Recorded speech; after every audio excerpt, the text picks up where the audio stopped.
नमस्कार. बीडमध्ये 843 ऊसतोड महिलांच्या गर्भपिशव्या काढल्या. ही बातमी वाचून प्रत्येकाला धक्का बसला. मलाही एक स्त्री म्हणून हे खूप जिव्हारी लागलं. पण जेव्हा मी सत्य तपासलं तेव्हा लक्षात आलं की ही माहिती अर्धसत्य आणि दिशाभूल करणारी आहे. आपण याबद्दल थोडंसं जाणून घेऊया. मी संबंधित अधिकाऱ्यांना विचारून ही माहिती आज तुमच्या समोर ठेवतेय.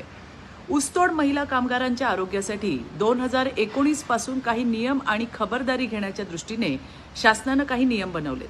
आता उठसूट कोणीही गर्भपिशवी काढू शकत नाहीच.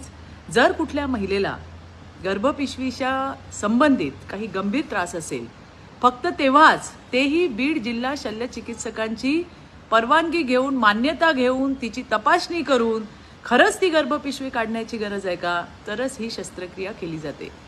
या शस्त्रक्रिया वैद्यकीय कारणांमुळे वेगवेगळ्या वर्षात झालेल्या आहेत. म्हणजे 2019 पासून तर बीड शल्यचिकित्सकांच्या अधिकृत तपासणीनंतर परवानगीशिवाय अशा शस्त्रक्रिया झाल्याच नाहीत. या शस्त्रक्रियांचा कालावधी हा ऊसतोड हंगामाच्या लगतचा नाहीये.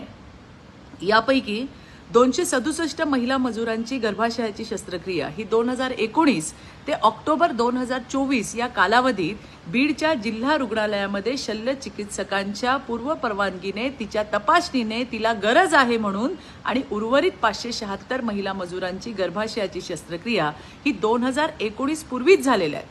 त्यामुळेच माझं माध्यमांना विनम्र आवाहन आहे की महिला आणि आरोग्य यासारख्या संवेदनशील विषयांवर बातम्या देताना कृपया पूर्ण शहानिशा करा.